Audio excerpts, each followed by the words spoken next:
BRB UK. Worse teeth, better accents.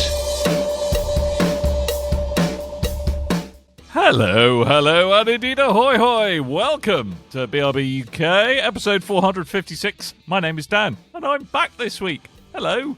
I hear there were some technical shenanigans last week. Gremlins. I blame Tim.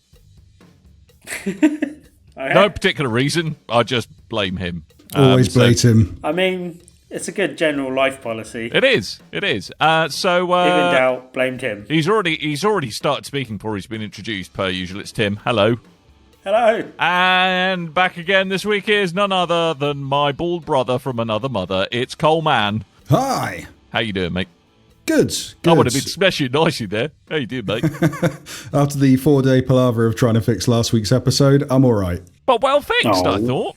It came out semi-okay in the end. Sometimes a semi is the best you can hope for. Yeah, you did a sterling job in the circumstances, and the 1 week we choose to not record audio backup for the first time, having switched to the new system, is the 1 week where it all goes pear-shaped. Back up, suckers. Yeah, so to kind of shed some light on it, we use a virtual studio system, which we've been using for a couple of months, and the idea of signing up to this system is to make things a bit easier, make it better for editing, and to give us everything all in. And it actually gives us some future stuff that we can use down the road for maybe some streams and what have you. And so still getting the head around it. And then we decided, okay, it's been a while. We're fairly versed in this system. Let's stop doing the backups and see how that goes. And the first time we tried it is the first time that the whole system just absolutely pooped itself. I mean, and it was a proper dirty protest. This wasn't just a bit, all right, audio's a bit weird. It's like, it the bed in myriad ways. Yeah. It was like multi-orifice poop in the bed. It was pretty horrendous. Yeah. Got stuck on the wrong side of an upgrade. I still blame you, Tim. I mean, as I said. I do anyway. Life policy. Yeah. Let's do that. What things have you blamed Tim for this week, Coleman? Extra large sofa that he's sitting on that seems to always make noise in the recordings. I mean, the faux leather. Yeah. The faux leather pleasure couch. The love seat. There's one of the few bits of furniture still left in this room, but yeah. So are you going minimalist? Are you just getting rid of furniture? Have you decided it brings you no joy? No, as in just clearing out room to decorate and then eventually get new carpet in here. So, yeah. Good. Welcome to the Midlife Podcast. Yeah, you too can listen to super fun things that middle-aged men do around their houses.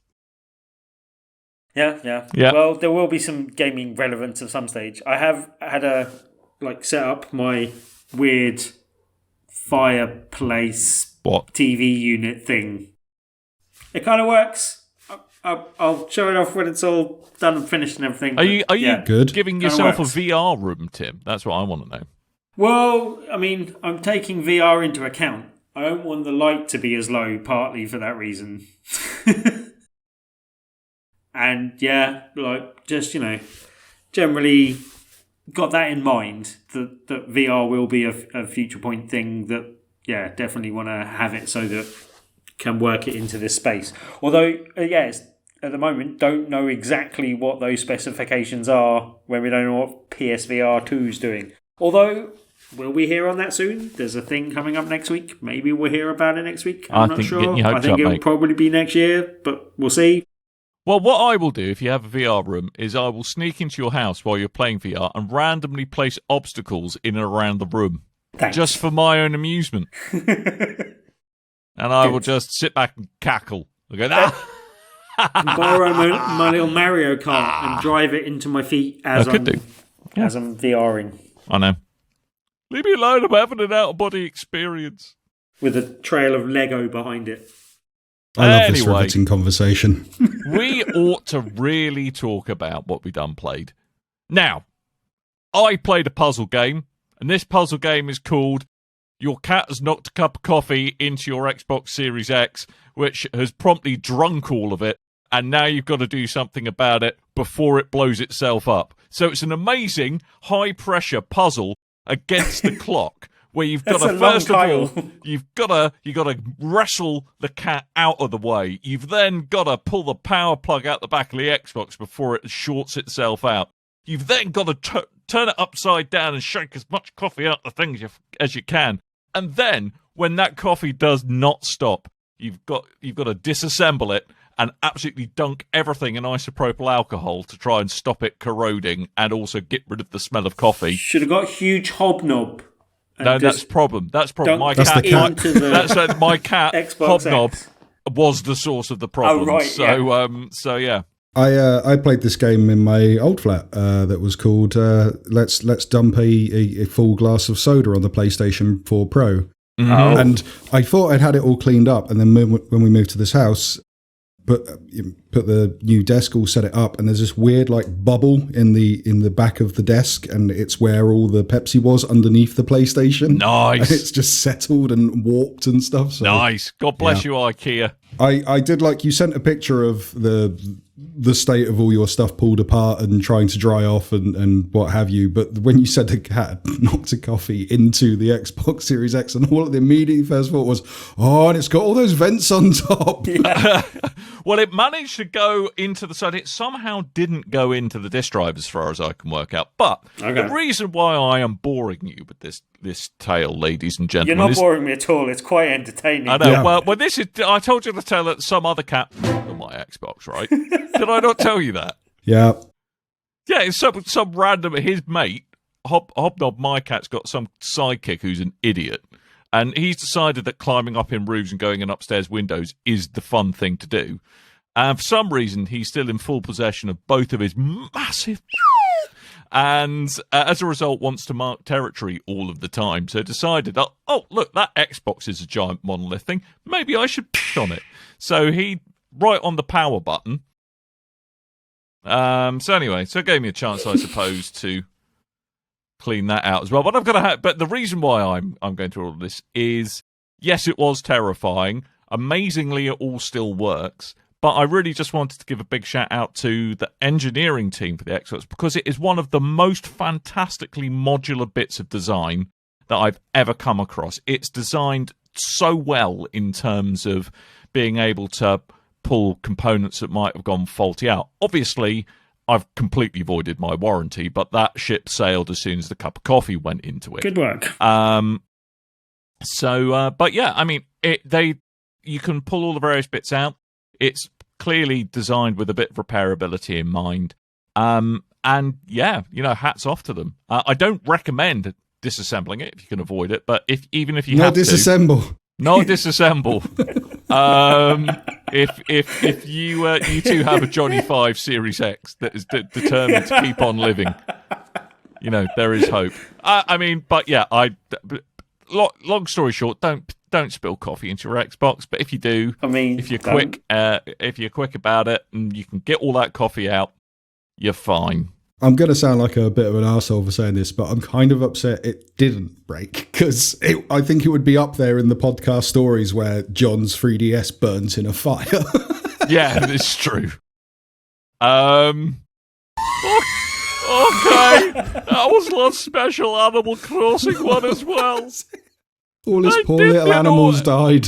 Yeah, I don't know. Oh, my poor little animal village. Lap Tom Nook's a rape. Though I'm quite pleased he died. Does that write off your debt? It does. I think it does. If your village burns in a fire. Exactly. So yeah, fun stories. But I tell you what, Coleman, I will festoon you with a photo of the chaos. And if you tune into the YouTube version, you might be lucky enough to see my bed with an Xbox dismembered. Oh, yeah, I've still got it from last time. I'll put that up. Yes, that was fun. That was fun. That's Good what show. I've been done playing. And the reason I wasn't about last week, in addition to Americans wanting to speak to me at ungodly hours, is that coffee also found its way into my audio device as well. Brilliant. And it had to dry out. Yep. Don't want I'll to tell you what, it's a podcast bloody with a good wet job. mic. It's a bloody good job. My cat's cute. I'll tell you that much. Cheeky little bugger. See, this is why if something goes spilt into my mic, I have my mic, and my mic. I do actually. I do have two backup mics just in case. Well, they're not as nice. It was more the audio interface that drank the coffee. Okay. And I don't have a spare one of those. I think I'd be safe with the raised mixer, but hey ho. Behind the scenes. I know, right? Should we talk about games we actually played that were real games? Why not then? Let's do that. Cool. I'd like to talk about 12 minutes, if that's okay. I have played a little bit of 12 minutes. I must admit, I haven't finished it yet. Tim, have you installed it and not played it yet? I downloaded it, but then I heard bad things and then accidentally launched a different game while intending to go play 12 minutes and then was like, oh, sorry, I'll just play this instead. That all sounds right, like so a Tim. usual dog ate your homework. I'll come back to that another week, but the last stop is okay as well. But yeah, anyway. I must admit, I was fully intending to talk about more Psychonauts 2 this week, but I started playing 12 minutes and then I didn't stop. So that's what happened with that. So if you don't know, 12 Minutes is a short indie game, the idea of which it's done from a top-down perspective that takes place in one apartment. Stars three different characters, one played by... I've forgotten his name. Willem Dafoe is one. Daisy Ridley is the other. James McAvoy. James McAvoy. James Professor McAvoy, Xavier split man. Have you read Martin? Mr. Tumnus. Him. Yes. So stellar voice cast put into this game, and the idea is your main character, who's played by James McAvoy, is stuck in a 12-minute time loop. So each time 12 minutes has passed, the day resets itself, or the evening resets itself wherever you are in that part of time. And you're trying to find your way out of the loop or figure out kind of a mystery that surrounds what's going on here.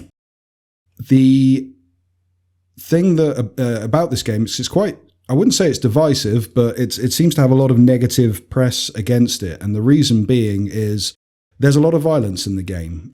Some of it you can inflict, some of it is inflicted by others. The main complaint I see is that there's a lot of violence against the female character played by Daisy Ridley, and there's no kind of warning to say so. And in a lot of those accusations as well, they say that you have to inflict violence to proceed within the game. Right. I would argue that you don't need to, but it's fully possible that you do that. But in the same way, you can also inflict violence against yourself. You can commit suicide in the game if you really wanted to. You have to be very persistent to do so, though. It takes more than one loop to kind of talk yourself into it. You can inflict violence on Willem Dafoe's character. So the other thing is, it's that there's no kind of big screen to say, hey, warning, trigger warning of all these things that happen in the game, which, it's there in the age rating. If you look at the age rating, it warns of the types of things that will happen not everything will happen in the game. Violence, drugs, that kind of stuff, the normal kind of boilerplate. So I don't think you need an in-depth big spoiler screen going, hey, if you're triggered by killing yourself or something like that, then don't play this game. So I'm just going to interject here. Unpopular opinion time. And listeners, I'm saying this partially as devil's advocate here. Devil's avocado. Quarantine. Delicious on toast. Yes, I am actually. Thank you for letting the listeners know. Yum, yum, yum. What? Do you think absolutely everything needs to trigger on? Because I don't disagree with you.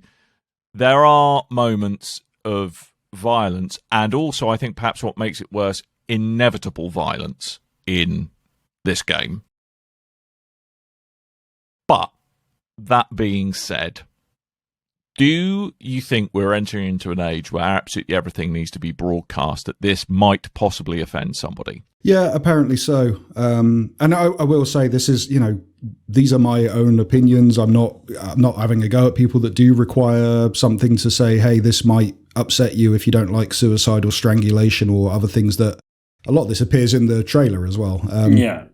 I think like's a bit of a throwaway term, but it's like if those themes affect you. All right, fair enough. I think I do feel like I'm, not mainly because of video games, but because of movies and things. But I find I'm very desensitized to violence and stuff that's done in a fictional nature. But because that's what it is. It's fictional. And another complaint I see is about the story itself. There is a kind of big thing that happens towards the end of the story, and a lot of people hate it. I'm not particularly keen on the story at the end, but at the end of the day, it's a story. It's, if I don't like it, I don't play it. And I could have stopped playing it at that point, but I carried on and decided to 100% the game because I was actually enjoying the game for what it is. Anyway, 12 minutes. I don't want to go on it too long. I don't know how you found it, Dan. It's one of these games where I very much enjoyed the premise of it, and I think it was a really interesting take on kind of a point-and-click puzzle, essentially, is what it comes down to. Did it feel a bit shoehorned in sometimes? Yes. Did it feel a bit style over substance at times? Yes. And I mean, you've just got to accept there are going to be technical oddities that happen, like you can the female character, well, essentially that is she's your wife, and you can accidentally really start the loop off badly with her completely by accident. Without meaning to, you can kind of give her the cold shoulder, and that can have a bit of a negative effect on the way the rest of the interactions in that loop go. So it isn't perfect in terms of the absence of jank, but I think it's not Game of the Year material, in my opinion. Oh, no. But is it an interesting take on a way of telling a story and looking at the different ways it might have played out depending on your actions? Yes, I think it is. One thing I haven't really heard anyone talk about when discussing the game, does the top-down viewpoint, does it sort of make it its own thing? Does it add or subtract from the story in any way? Or kind of, is there a reason why it is from that perspective without, giving too much away or anything? Or is it just a quirk? I think it's just so because the whole game takes place in a very small apartment. I think it is just so you can have everything in the room that you're in available to you. Click there, point there, that kind of stuff. It's just another way of doing that. But I also think to a degree it's used as a bit of a way to kind of narratively dissociate you as an individual from the events that are happening. You're very much, as the player, the observer, I feel, rather than necessarily being the protagonist in it. And I do wonder if kind of from a storytelling point of view, that's also intentional. Yeah. I will say the only real complaint I had about the game, I'm not keen about only 12 minutes long. Yeah. Rubbish. It's not 12 minutes long. You can look at my total time. Yeah. But it's got one of those twists that no one likes, but then it has a twist on the twist that's meant to kind of make things better. But then, I'm not keen on the story, but it's a story. I've watched worse films than this, I've not had to write a tweet going, this is an outrageous story. I can't believe they touched on themes that I'm not particularly happy with. The one thing I wasn't overly keen on, and it was the biggest surprise for me, was the voice acting. Because you've got three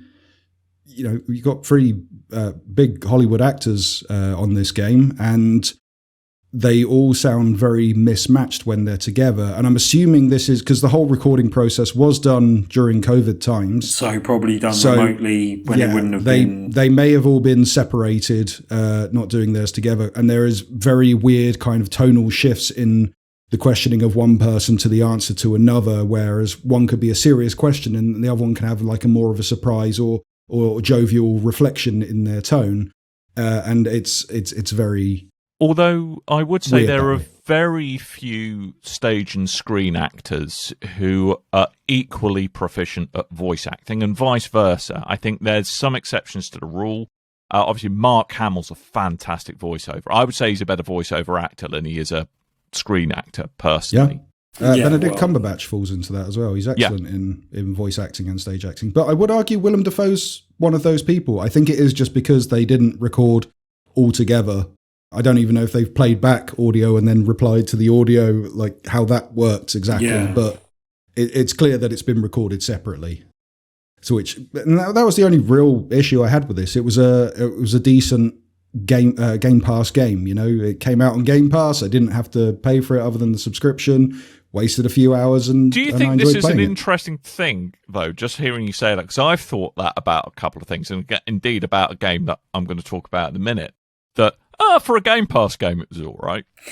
Well, that's the thing. It's the beauty of Game Pass. Yeah. It gives you all these games that you may not have bought. I mean, I would have bought this based on the trailer alone, but thankfully it was coming to the Game Pass, so I didn't. And gladly so, because I would have been done with it in a couple of days and not looked at it again. But Game Pass has, like, one of my games of the year runners at the moment came from Game Pass, and it was a game that I completely wasn't going to play until I saw it on the lineup. Do you think that was part of the thing that led to the controversy there? Because one of the things I was thinking is, I think with the trigger warning side of things, kind of best to err on the side of caution, but at the same time, you can't cater for everyone all of the time. You can't have an upfront warning for every game, for everything that could be a problem for someone, basically. Like, that's a difficult thing to necessarily get ahead of. But that aside, part of the possible problem with Game Pass is that because there's such a low barrier to entry, like, a lot of people would play that game without looking at a trailer, without doing any research on it at all, and therefore go into it not knowing that it had those themes and those things.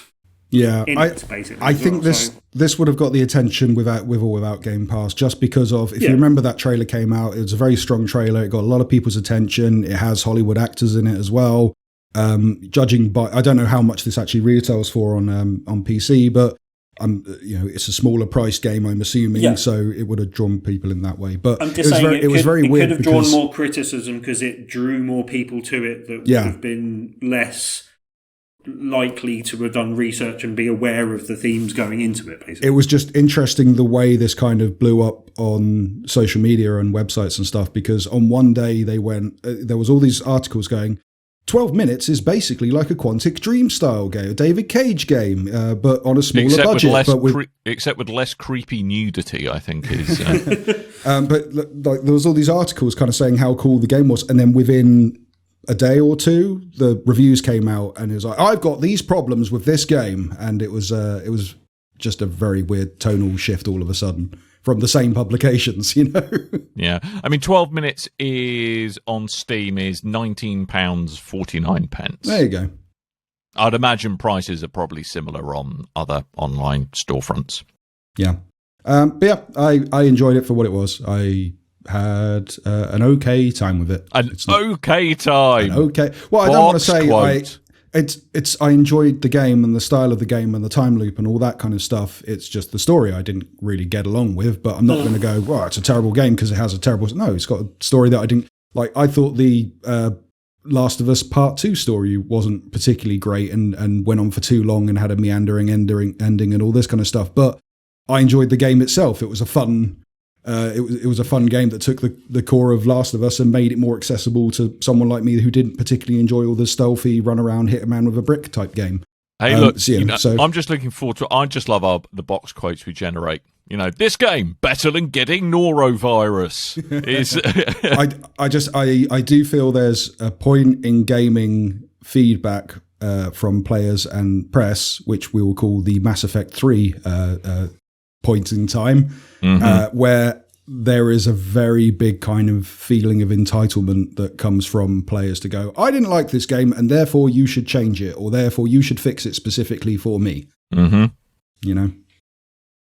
Sadly, you're not going to like everything in this big, wide, scary world that we live in. No. Anyway, 12 minutes. Play it if you want, don't if you don't. Simple as that. Better than norovirus. I'm still very confused about whether to play this game or not. If you don't don't tell you play what, it. Why don't you play it, Tim? Yeah, I'll Tim, play it and find out. You've got it installed. Why not see if you like it? Yeah, you've done the hard bit, Tim. You've done the hard bit. You clicked on a button and then clicked on another button. Well, I'd agree that I'd argue that the hard bit is actually starting the game, because I've installed so many games off Game Pass and then uninstalled them because they've been sat there for 2 weeks. Yep. Yeah, that's too long, and I need the space on my hard drive now. Sorry, goodbye. What's next? I'm going to take you back to a wonderful world of the wonderful world of 1993. Picture the scene, if you will. People have just suddenly realised that shell suits are a fire hazard and shouldn't be worn. All three of us have got terrible facial acne. And 93 is when I got my first comic book. Hey! Good work. The Dandy. Nice. And it was. It was fine and dandy. It was. So I've been playing Myst. That's Myst with a Y. This is the puzzle game originally released in 1993 that was basically the poster child for, hey, look at all these things you can put on a CD. And it's like an interactive adult story. And it was kind of not adult as in, oh, look at all the boobies. It was adult as in... That's adult to me. A proper narrative to it. Not Leisure Suit Larry, no? No Leisure Suit Larry. So Myst is also available on Xbox Game Pass. Is the modern remake of this, and it very much is a remake because everything in the original game was pre-rendered, and at the time people were like, "Oh my god, look at the 3D render graphics! They're so amazing." That's it. We just stop computer entertainment because it's never going to get any better. And it was a kind of a very much a product of its time. And by that, I mean, it was essentially a gussied up point-and-click adventure, complete with all the trappings of completely obtuse puzzles that really, frankly, were so ridiculously Byzantine sometimes that, it was super frustrating because the internet really hadn't got up to speed in terms of like game FAQs and stuff like that. So the remake of Myst, it's pretty much exactly the same game, but now everything is rendered in real time. And, there's nothing particularly special about the game. Is it, it is a by-the-books real-time rendering of it. Yes, you can wander about, as you can in these other walking simulators. You can run, you can't jump. And it is very slavish to the source material. I mean, it does actually look better than the original game, which was all pre-rendered. There's fancy ray tracing stuff here and there. I mean, it looks good. Does it look amazing? Not so much. But I think being able to interact with the world in a more seamless way does actually make it a more accessible game than it was back in 1993. Again, the whole thing about Myst is unpicking the kind of really weird, multi-dimensional kind of time-spanning adventure through this kind of the linked worlds that manifest themselves on this island. Is it am I enjoying it because it's a bit of a historical curiosity? Yes. If you've never played Myst before, are you going to find it a bit frustrating? Probably. So it's, I think if you're of our vintage and you have Xbox Game Pass, I think it's well worth checking out for just to almost go, wow, actually games have come quite far. And not only in terms of graphics, but also, the storytelling mechanics it uses. Now, at the time, were cutting edge, but now seem very dated. Very dated. Yeah, see, I never played the original, so I don't have any nostalgia for it, and I don't know if it's worth playing. I downloaded Quake in favour of this in terms of time and money and space. Did you enjoy the Jonathan Blow's The Witness on PlayStation 4? Didn't play that either. So yeah, I don't think this is for you, mate. Maybe not a massive with Myst. Jonathan Blow fan, but hey, and yeah, I like how all his games make me feel like an idiot. Not really. I like how he stands out. Like it feels like when I'm playing playing his games that he's standing over me, going, "Do it better. You're doing it wrong. That's not why I made this game. You're getting it so wrong." Mind you, put me on PC controls and trying to play in front of a developer at an event or something. That makes me feel Minesweeper is a Tim. I will tell you that. Very difficult. Very, very hard. But I mean, I think Myst. Long story short, it's an interesting little time capsule that's been given some modern bells and whistles. And is it an interesting thing to play? Yes. Are some of the puzzles frustrating and completely obtuse? Yes. But I kind of think as an kind of almost like a historical artifact, it's an interesting thing to play again, and does very much make you realise that kind of a remaster or a remake can only fix things so far. And to me, maybe kind of quite appreciative of how far game design has come in the kind of the intervening, nearly 20 years now. So it's an interesting thing to experience. Is it the best puzzle game available now? No. Is it the best walking simulator available now? No. But did I kind of enjoy it? Yeah, I think I did, because now I can actually figure some of the puzzles out, whereas old moron version of me, age 13, was completely unable to do so. By figure out, do you mean Google them on YouTube? No, I genuinely... Mate, I will. Look, where is it? I'm going into my drawer again. I'm going into my drawer. Look, genuinely... Notes! I've written notes. I mean, I can't see them, but I guess... I believe you. Notes! Brilliant. In a kind of similar vein, I will say, because Myst is constantly on GOG.com, GOG.com, on special with all the expansions and like add-ons and stuff. I think they've actually given it away for free, so it is probably in my library somewhere. But in the same vein, at some point they went, hey, here's every Fallout game for stupidly cheap. And I bought all of those in the idea of, well, I'm an older person now. I'm sure I can work out Fallout and Fallout 2 with no problem now. So, yeah, maybe I should go back to Myst. I'm pretty sure I beat Myst. I probably beat Myst. Are you sure you beat Myst? I'm not sure I beat Myst, Dan. That's going to be a live stream going forward. Coleman sucks at Myst. Yeah. Anyway. Anywho. I think that's pretty much what I have done played. Obviously, I'm going to speak about Destiny, since I'm assuming you glossed over it last week. No, we covered it in depth because we had the Destiny expert, Tim Hibbs. Brilliant. Good. So, Tim, tell me your opinions. Is it still a shooty game with things that you can collect? Do you remember what the release date was? Yeah, you missed me probably talking about it last week, but yeah, Rami Ismail had a whole massive long thread on the history of the lore of Destiny.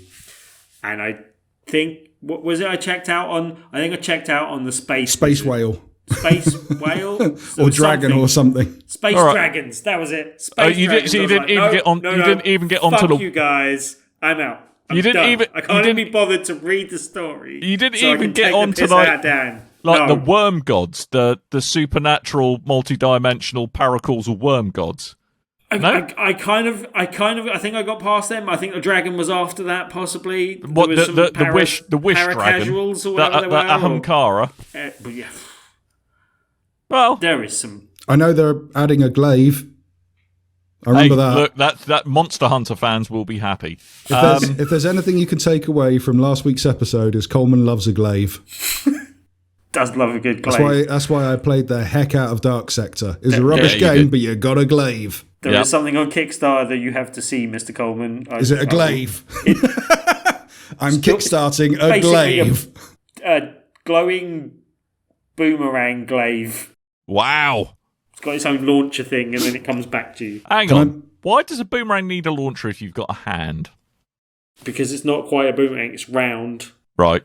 Has it got blades on it, like Mad Max 2, and then you launch it out, and then the kid does a little backflip and catches it? And the guy tries to catch it and it slices his fingers off. Though.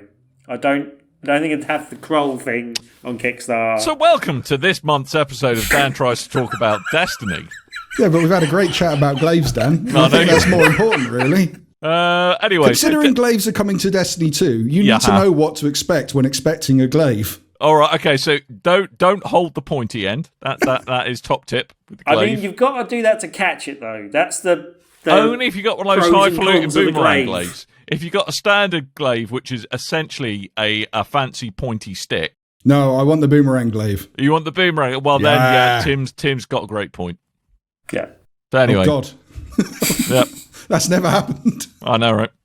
I mean, bearing in mind we are talking about glaives, so... Are you sure? Uh-huh. I hear you like glaives, Coleman.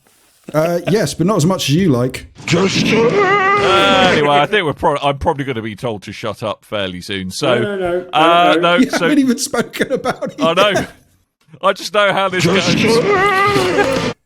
So new season launched recently, which is going to be a super long season because they've delayed The Witch Queen, which is the next new big tentpole release. Never delay a Witch Queen. Never delay a Witch Queen. So this is going to be... I'm interested to see how they're going to spin it out for a whole 6 months this particular season. Sorry, I was listening to Game of Confessional earlier today, and they were saying that's the last expansion. The which one? No, there's 2 more. Oh, okay. So there's Witch I shall Queen. retract that. Then there is Lightfall, I think, and then there is The Final Shape.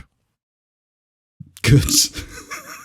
What a crap name for an expansion. Is it going to be a hexagon then? Nope, it's going to be a dodecahedron. we got Taken Kings, we got Witch Queens. What are we going to call the next one? I don't know. Rubik's Cube. Throw a dart. What we got? Boom. The Final. Boom. Shape. All right. That's what we got. So there we go. But actually, from a lore perspective, it does actually make a lot of sense, the name, The Final Shape. From an outsider's perspective, it looks dumb. Do you know what The Final Shape is? It's a glaive. All right? Yes! Do you know what? Anyway, do you know what what shape is a glaive? Do you know what the final shape is? What? With your missive dick. Nice, lovely. Yes, it's a cock and balls.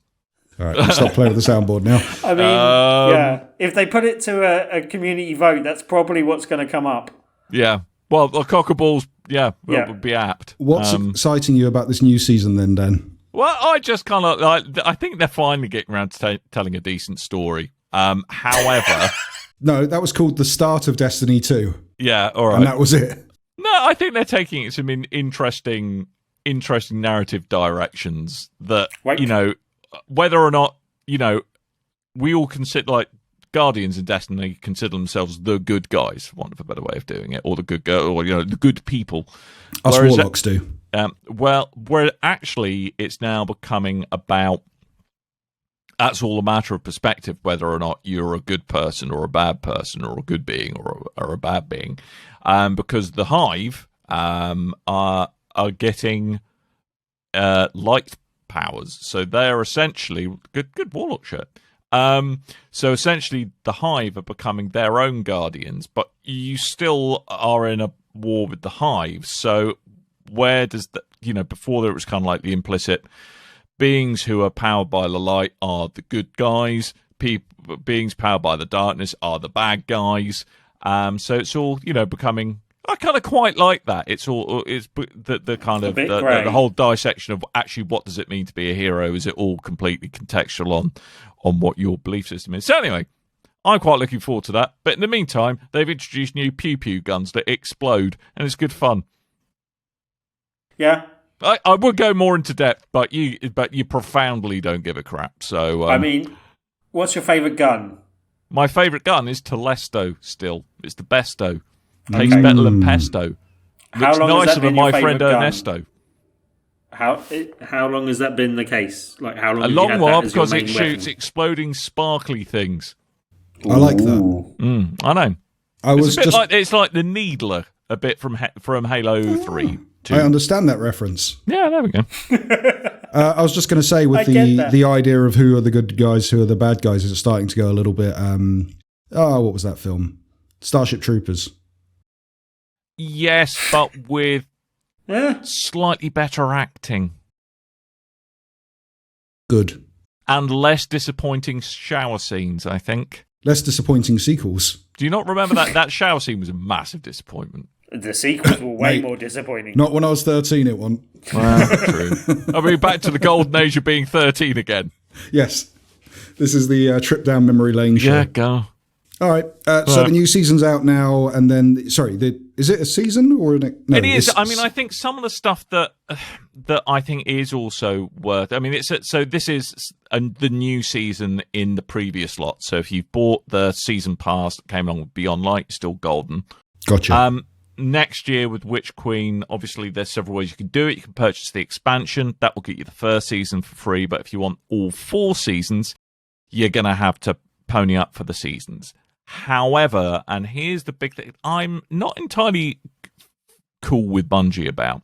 There's kind of Bungie have come up for their 30-year celebration, anniversary celebrations. And as part of that, they're kind of going to unveil a special dungeon for Destiny 2 with kind of exclusive fun stuff for you to earn/win. And I thought it was quite funny. It's set in the Loot Cave in the Cosmodrome. If you were, that's clever. If you're a Destiny 1 player, you can remember, like in the first 2 weeks of Destiny, there was basically an infinite enemy spawn area where basically you just saw people shooting into a cave because they wanted awesome loot, and they waited for RNGesus to bless them and say, "Here, have this lovely gun." They went, "Thank you, RNGesus." They might not have had that exact conversation. I'm paraphrasing. But this dungeon is kind of a bit tongue-in-cheek based in there. But that's not included with the season pass. You need to buy that separately. That's a bit out.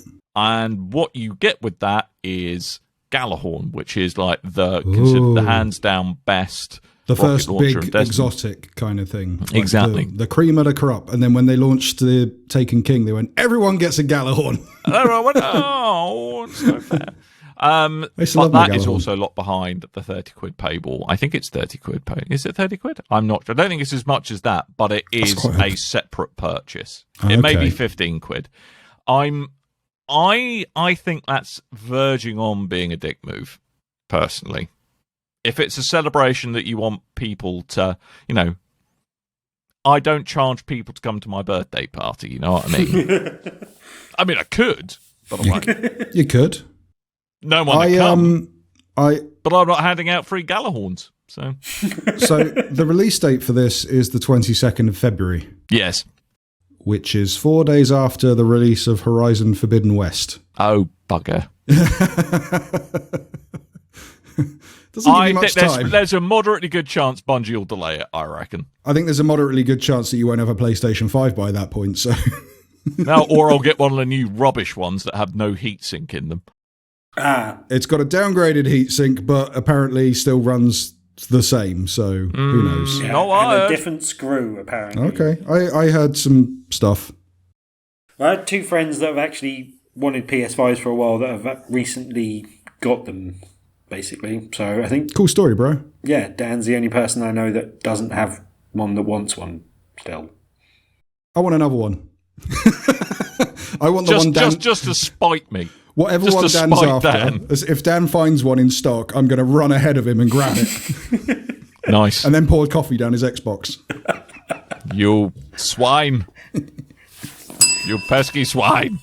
Tim, you wanted to talk about Earthenwar? Earthenware? I never knew you took up pottery. Yeah, I got to admit, Googling this was a pain in the dick. Yes, but yeah, it does have a link to pottery eventually, basically. But yeah, and kind of... Sorry, I'm just going to slip into a coma for a moment. That's fine. But basically, yeah, it's a board game. It's just had a launch on Kickstarter, but I was given an early copy just to have a look at it and talk about it on the show. Mm-hmm. It basically, from a game designer, a game that we'd had at a previous Tabletop Tuesday, a game called Wizard Chess. And I bumped into the game designer at an event and kind of sat down, and he showed me a very early version of the game that I've now been sent that's now on Kickstarter, basically. So this was pre-COVID, so he's been working on this for a while. Take this board game, just please stop talking at me. The Kickstarter has just gone live. But yeah, like the kind of base set is, and yeah, I'll come on to that in a minute. But basically, it's a 2-player strategy game. It's quite quick to play. It says 20 minutes. It's taken me a bit longer than that, especially when kind of teaching people the game for the first time, but not like significantly longer. it does have a kind of deep strategic element to it, and at first it seems a little bit confusing, but the kind of map and stuff that it gives you with it, kind of like the player guide, kind of looks very confusing at first, but does help you through the flow of what you can do in a move. And basically, it's taking place in a World War II setting, but it's got a kind of fantasy mystic element to it as well. There's basically the main thing is you're in charge of a stone golem, which is helping you in the war of the kind of a trench warfare.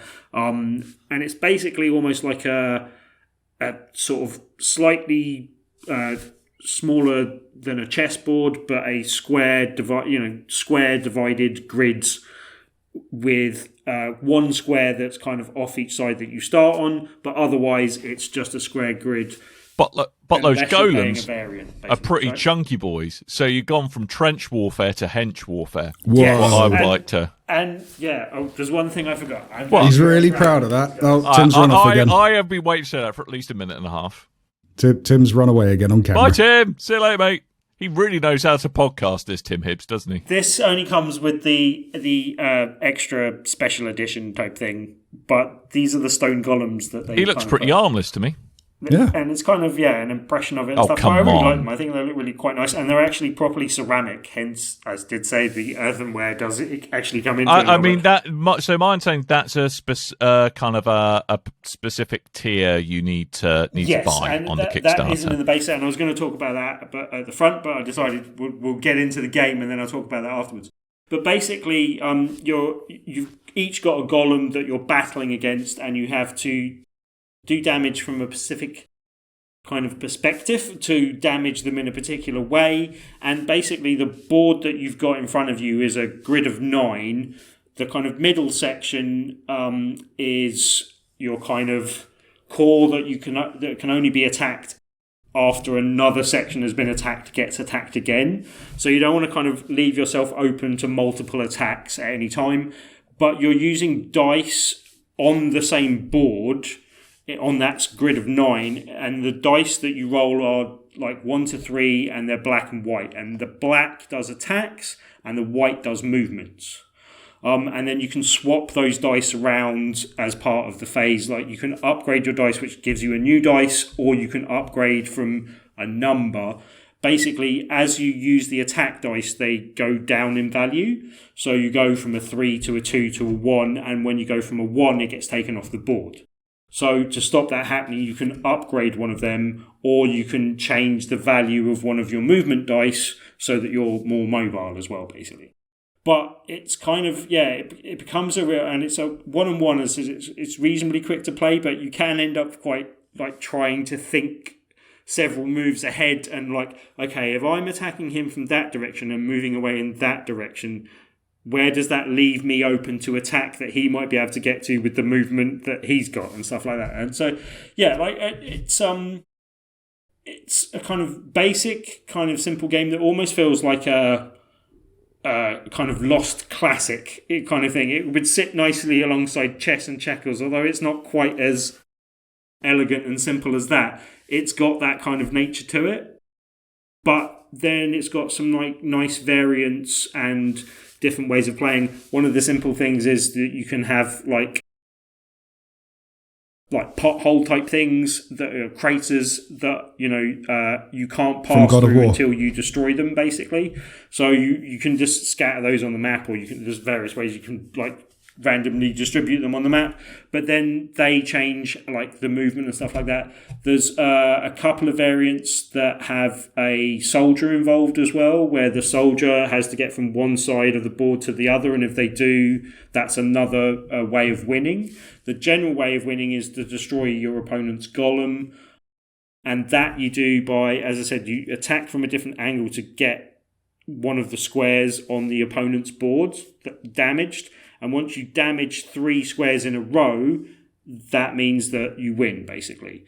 And that's why the central square is really hard to hit, because if you get that, it makes it really easy to finish off an opponent, or much easier to finish off an opponent. So basically, do you roll the dice and see how many dice you've got, and then do you place them basically, strategically you start with a movement dice, right? And there are other variants where you can start with more, but the basic version is you start with a single movement dice based on one that is on the top of your 9 squares, and that means you can move one forward. You could move that dice. You get a chance to move dice around as well, and the board guides you as to which you can. Like, basically, you can move any adjacent dice, and you can move any dice that's in diagonals to each other, basically, as well. And as I said, the player guide does a good job of kind of, I can swap that dice with that dice, and it does a good job of remembering what you can do and stuff like that in that phase. I have a question. Yes? What is the plural of dice? Die. Actually, dice. Dice. Die is the singular, isn't it? That's what I meant. Well, the singular and the plural has been changed, apparently. That's Has it? Yeah, it's no longer a Get thing. Susie Dent in here now. Well, I didn't agree to that. Yeah. It's Lego and Lego. It's dice and dice. I'll tell you what days. it isn't, is Legos. Mm-hmm. Yeah. It most certainly is not. It's and not it is Legos. maths. You're It's listening, also Boom not Show. dices. So, you know. With your But yeah, like as I said, it's a Zs really kind instead of your S's. simple game, but it's hate of simple the and letter U. effective in a good way. It has a kind of basic strategy to it, but at the same time, like it's almost as hard as the opponent that you're playing against. Which, yeah, I would have liked to have played more games, and I would have possibly spoken about it a bit earlier before its Kickstarter release, but it's actually not a bad time to talk about it because it's literally just launched its Kickstarter yesterday, I think. And yeah, like the basic version of the game that comes without these wooden golems still comes with some quite nice... without the ceramic golems, still comes with some nice little wooden golems that are actually quite cool. And like you could play the game exactly as I've described, just with the base set, and that's £25, which is reasonable. I'd buy that for $1. It does jump to 50 with the ceramic golems, and I just think they look quite nice. I might even leave them out in, like, you know, just lying around in my lounge when I've redecorated my lounge and put them somewhere, because they look quite good. Or I'll be sneakily putting them in your VR room and let hilarity ensue. But like it does jump up a little bit for the £50, but I think the two things are really quite good. It's also like, and it's something they do talk about as well, but it's something that's not often talked about in the world of video games. In a world drowning in plastic, there's no plastic in the game. It's all kind of environmentally sourced. Good. That's why these things are ceramic as well, even though it kind of suits their theme to do so as well. Right. But yeah, the rest of it is all kind of, cardboard board and the board itself and the tiles that you get on that to show damage are all cardboard and stuff as well. So, Good. It's a bit more environmentally responsible than some board games and the million mounds of plastic minis that we're looking at you, Connect I buy a lot of 4. games with that stuff. One of the last games I bought was with that stuff, but yeah, like it's just nice to see a game that isn't necessarily doing that and has taken a slightly different approach. I also think, yeah, it's a really good little 2-player game that's quite quick to play, and yeah, it's not without its strategic depth, but at the same time, it's not too difficult to get into and kind of learn the basics. And then you can add the different variants into that make it more complicated. There's also a little thing where you can generate and roll dice to like randomly predict what sets of rules you're playing by and stuff like that. So randomly predict? Randomly set. Procedurally generate. Wow, there we go. Yeah. Is it visceral as well? No. Oh. That's a shame. But yeah, so close with the buzzwords. I quite enjoyed Dark Souls. it. Take it with a pinch of salt, possibly because I got sent a copy and not paying for it myself.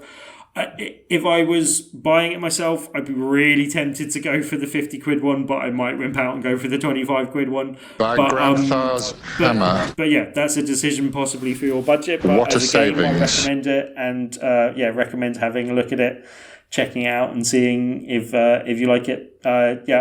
Relatively new company, guys called Lazy Poets or Lazy Poet Games. Yeah, check out their Kickstarter. We'll hopefully put a link in the show notes because Maybe. Mr. Coleman's a nice person like that. Yeah. So that's Earthenwar. You can find out on Kickstarter.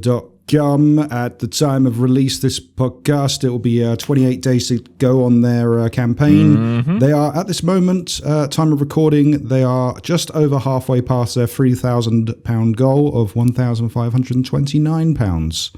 So back this if you like the idea of the things that Tim is saying about said game. Yes. That. Yes. What a savings. Good.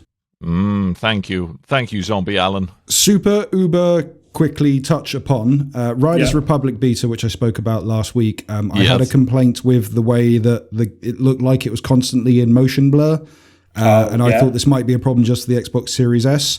A restart of the game seems to have fixed this problem, and it played absolutely fine. And I had lots of fun with the game. So I was going to say, I really quite like that in the end. It was quite good, no? Yeah, I'm quite tempted to pick that up. I did enjoy being a man in a T-Rex costume skiing down a mountainside that had no snow and posing for photo. The photo editor is brilliant in that game as well. I didn't really mess around with that, but I do like the costumes. There was a race where we were all drafts and tuxedos. Yeah, that was fun. That was good. Why not? Yeah. Anywho, looking at the clock, we don't really have time to go over the news, so very quickly to just touch upon, we were going to talk about CD Projekt. They've turned to the modders to help fix with Cyberpunk. There's a new studio being formed of different modders that are going to come together and kind of guide them on improvements to Cyberpunk as well as the modding community itself.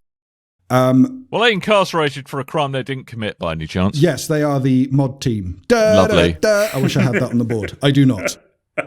But guess what? By next week, he bloody will. Brandon Green has left or is leaving PUBG Corp. Why is that important? Because Brandon Green is Player Unknown. He is leaving Player Unknown Battlegrounds Corporation. So it's now just Bug. Yeah, it's just Corp now. It's just Battleground Corp. He's off to form a new studio. He's been with the company since the formation in 2019, and then before that to actually make the game out of a modding scene. But yeah, we'll see what happens in the future, because the whole point of PUBG Corp was to form this new expanded universe that is all around PUBG. The first one being some shooter in space. So it turns out they just wanted to milk it for as much money as they possibly could. Who'd have thought? Yeah, I think because of the whole Fortnite thing, that kind of destroyed not destroyed it. I mean, it's still a popular game, but it really took the wind out of the sails of them. And we also don't have time to talk about Tokyo Game Show 2021's new VR offerings. So this will be... they didn't bring it to PSVR so they can piss off anyway. Yeah. Wow, Tim, Jesus. It seems all VR headsets, bar the PlayStation VR for reasons of PC usability, will be able to get involved in TGS this year in some way. But it also marks that this is the first consumer-facing games show that will involve VR in some form. So apparently you'll be able to look around in markets and game stalls and stuff in VR. So Dan, as the only one of us with an Oculus Quest, you had some homework. It's up to you. God damn it. All right. Sorry, buddy. All right. You are off to Japan virtually. Woo! Yeah!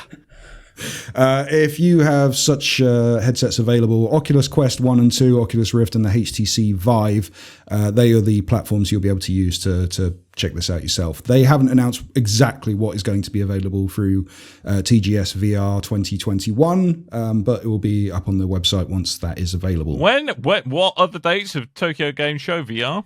It starts on the 30th of September. Ah, right. That might be an issue. I think it's a week-long event. I might not be able to do that. That's a good point. To talk about Fract in the previous couple of weeks, but I just don't have my VR set up while I'm decorating and stuff at the moment. So that's a shame. That looks good though. But hey, Tim, anything going on with Gosh? No major news, but yeah, anyone that doesn't know, you can stream and raise money for Geek Out for Gosh, raising money for Great Ormond Street Hospital, and yeah, if you raise £250 or more, you can get yourself an exclusive insert coin t-shirt and badge. I keep on going badge. It's a pin. It's a pin. Badge. It's a pin, Tim. It's a pin. It's a gussied up badge. I'm really glad that I've encouraged you to use the term gussied up. I do like the word gussied up. I must admit. When I depart this plane of existence, at least I know that's one small dent I've put in the universe. I think your crowning achievement was bacon is gussied up ham. Yes, but never has a truer word been spoken. I mean, bacon is much superior to ham. Anyway, but it's just gussied up ham, though. But search out some more details on Geek Out for Gosh on social media, on Twitter. They are geekout4gosh. And you can also search that on gosh.org and search for Geek Out for Gosh. Yep. We will. I mean, I guess if I'm sticking links in show notes now, then I'll be sticking this one in there. Yeah. Thanks. Watch out for that bus Tim's trying to chuck you under, mate, by the way. Because I'll totally forget. We've got no questions this week. I didn't ask for any. I've got to get back on top of the ball probably next week. But if you've got questions or comments or feedback or anything that you want to add to this here show, we will read them. We will review them. We will come back at you. PlayStation? We will hunt you down. We've got a we very will hunt you particular down. set of skills. Yes. BigRedBarel.com for our comment section. While you're there is a link to our Discord, which is also available in the show notes. There is also our Facebook and Twitter at Big Red Barrel, and you can also find us on YouTube, Big Red Barrel TV. If Come you want say hello in the Destiny channel because of crossplay. It now doesn't matter what platform you play on. Do we have crossplay now? Yeah, crossplay's a thing. Oh, bloody hell. Oh, we can play Destiny now. Okay. We can play Destiny cool. now. Let's do it. Yeah. Destiny. Yeah, now Game Pass and Destiny and all that kind of stuff should really play. Do it. Again. Do it. Reviews. You can leave a review for this here podcast, which helps us out, apparently. It will get us up in the podcast rankings of some form. So wherever you can leave a review for this podcast, please do so. But the main ones that will get back to us are Apple Podcasts, Podchaser, Stitcher, and Castbox. Yarp. Next week's show, we're not talking about the PlayStation Showcase 2021 because they've bloody scheduled it for a Thursday evening after we record. Every What is it time. with a Thursday? Every time. Thursday's the new Friday. No, they've been doing it on Thursdays for ages. I know. Nintendo seem to do everyone on a bloody Thursday, and yeah. Maybe Now- we should now start Sony recording do. on a Friday night, like Never. people with no lives. Never. I shall not condone that kind of nonsense. That'll take away from my Friday night drinking. No, indeed. Can't be doing with that. Nope. Anyway, I think that is probably a show. Yeah, no. Yeah. So thank you for listening. Go to all the places on the internet that Coleman said. Just put Big Red Barrel in a thing. See what happens. I don't know. Yep. So yeah. So all that really remains for us to do is to remind you that I have been Dan. I might have been Tim. I've been Coleman. Yeah, you have, you big baldy man. So good slaphead action. Nice. I look forward to that quote appearing on a soundboard near you. Good slaphead sometime action. soon. So anyway, thank you ever so much for listening, and until next time, dear listeners, toodle bye.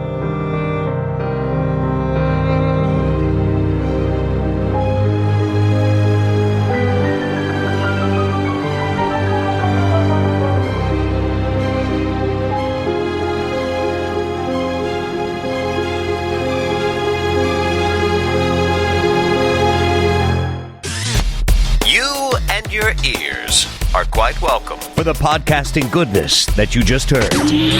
Why not roll on over To BigRedBarel.com for more podcasts? news, reviews, and videos from the biggest, reddest site on the internet. BigRedBarel.com.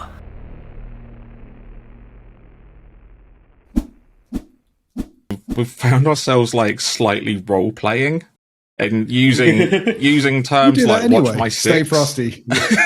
"stay frosty," and it's like really like the way that we work together as well, because